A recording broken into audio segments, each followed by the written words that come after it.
Welcome back to AK Virtual Math, students. Today we're exploring what I actually like to call a fascinating glitch in the matrix of chemistry, isotopes. We're diving right into Chapter 2, Topic 2.3, and honestly, by the end of this explainer, you're going to see atoms in a totally different light.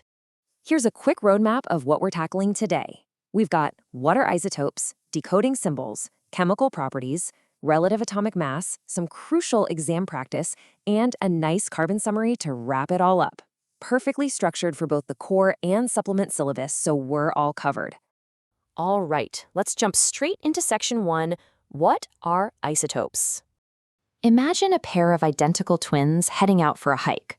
One is wearing standard hiking gear, while the other carries a backpack loaded with heavy rocks.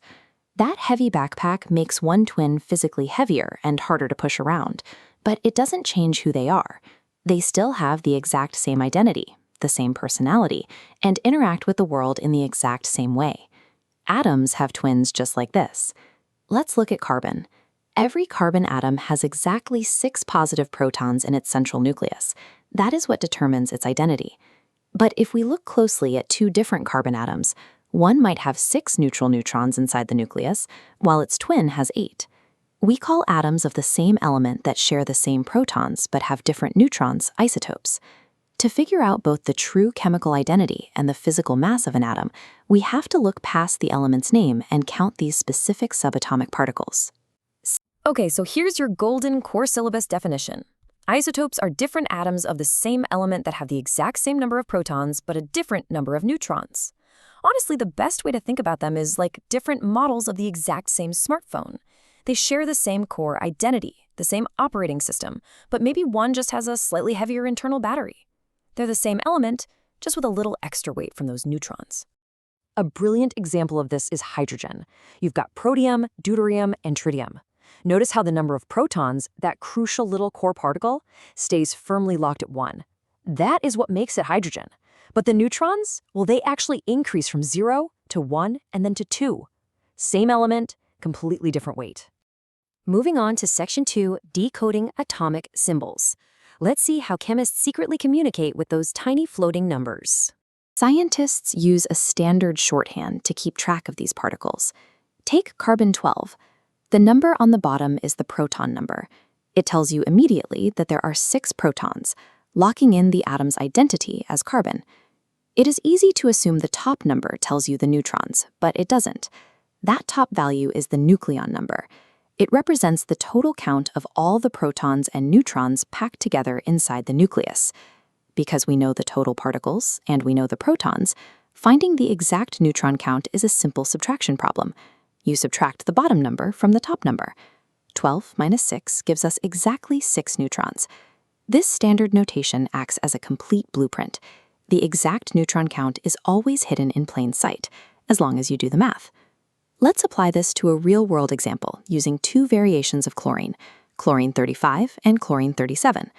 The bottom number confirms both atoms have 17 protons. And since these are neutral atoms with no overall electrical charge, the positive protons and negative electrons must cancel each other out. So they both have an equal number of electrons, 17. To find the neutrons, we subtract the protons from the total nucleon number. 35 minus 17 gives the first atom 18 neutrons. 37 minus 17 gives the second atom 20 neutrons.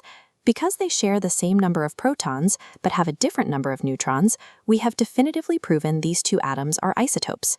Now let's introduce a complication. What happens if our chlorine 35 atom suddenly has a negative sign next to it? This makes it an ion, a charged particle. When an atom has an overall charge, its protons and electrons are no longer equal.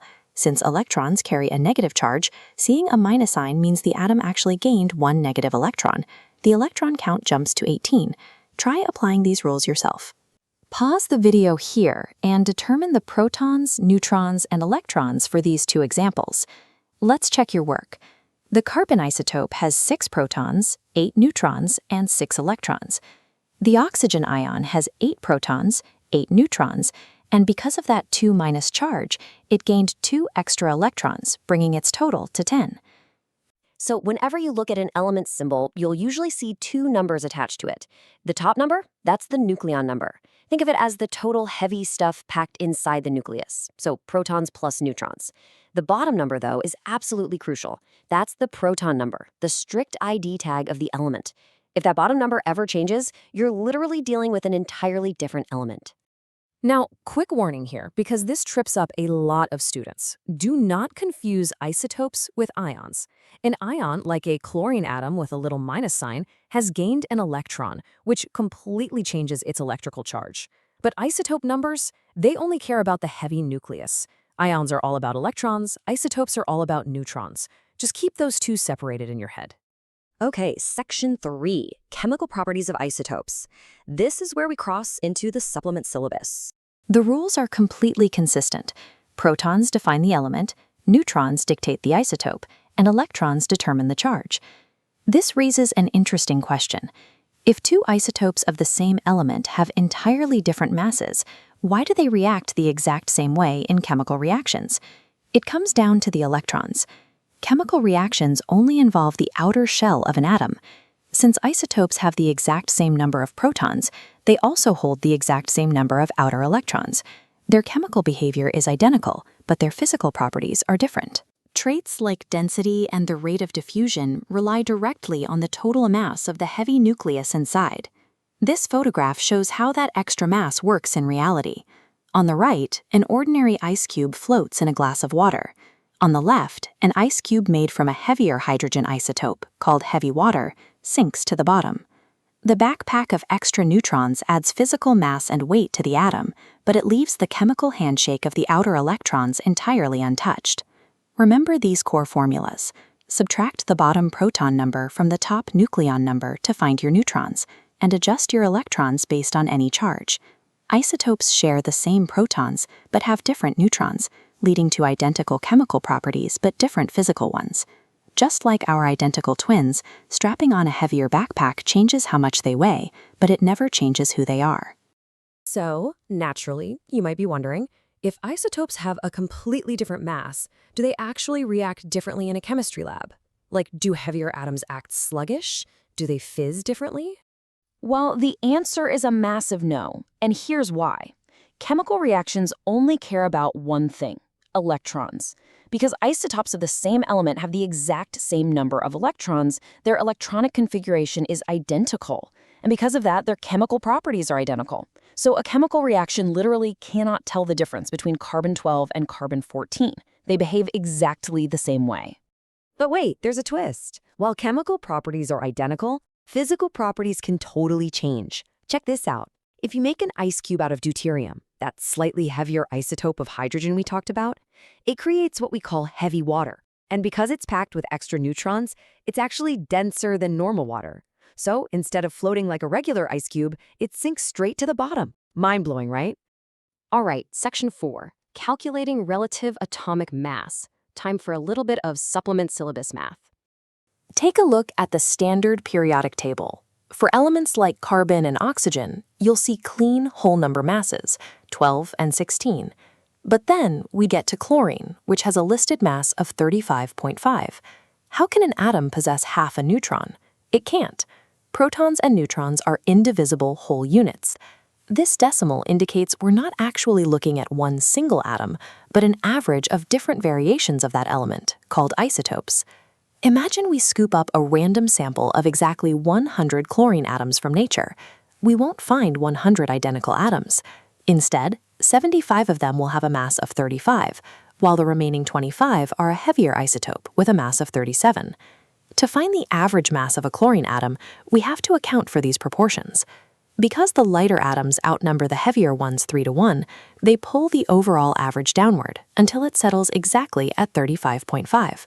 This means the number you see on the periodic table, the relative atomic mass, or AR, is the weighted average of all the naturally occurring isotopes of that element. To calculate this weighted average for any element, we use a standard formula. We need two pieces of information for each isotope: its mass and its percentage abundance in nature. Let's map our chlorine data into this setup. We take the first isotope's mass of 35 and multiply it by its 75% abundance. Then we add that to the second isotope's mass of 37, multiplied by its 25% abundance. Finally, we divide the entire top row by 100. The arithmetic gives us 2,625 plus 925. Add those together to get 3,550. Divide by 100, and we land at the value shown on the periodic table, 35.5. A frequent error is to ignore the percentages. If you simply add 35 and 37 together and divide by 2, you get 36. That straight average assumes nature provides a perfect 50-50 split of isotopes. Since the natural world rarely balances things perfectly down the middle, the weighted formula is required for an accurate mass. In a laboratory, chemists don't receive pre-formatted word problems. They extract this data from a machine called a mass spectrometer. This graph shows the readout for a sample of lithium. The horizontal axis gives us the mass numbers, 6 and 7, while the vertical bars show their relative abundance, 7.5% for lithium-6 and 92.5% for lithium-7. We take these visual data points off the graph and plug them into our formula brackets. Mass 6 times 7.5% plus mass 7 times 92.5%, all divided by 100. The math resolves to 6.925, which rounds to 6.9. Because lithium-7 makes up the vast majority of the sample, it pulls the overall average heavily toward itself. Now look at magnesium, which has 3 naturally occurring isotopes. Pause the video here and try to set up the calculation yourself. To solve this, you just add a third bracket to the top row. Multiply each mass by its corresponding percentage, add all 3 together, and divide by 100 to get 24.3. This logic holds up regardless of how many isotopes you find. Whether an element has 2 variations or 10, you simply add another bracket for each one. Let's test your intuition. Bromine has 2 isotopes, bromine 79 and bromine 81. If the periodic table lists its relative atomic mass as exactly 80, what must the percentages be? Because 80 rests perfectly in the center between 79 and 81, nature must be providing exactly a 50-50 split. Here is the universal formula for calculating relative atomic mass. You can use this for any element in the universe. To verify your results, your final answer must always land closest to the mass of the most abundant isotope. If it doesn't, check your math. Section 5, Cambridge exam practice. Let's see if you can lock down some maximum marks. Take a look at these 3 diagrams of carbon nuclei, A, B, and C. Which one represents the radioactive carbon-14 isotope? Go ahead and pause for a second if you need to work it out. Okay, let's break it down logically. Fact 1, carbon always has 6 protons, no matter what. Fact 2, we want carbon-14, meaning the total mass is 14. So we just subtract the 6 protons from the mass of 14, which tells us we need exactly 8 neutrons.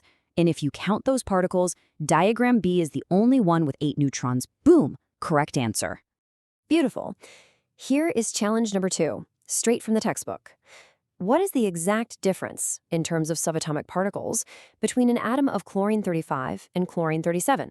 Well, because they're both chlorine, their protons and electrons are totally locked in at 17. The only thing shifting here is the mass.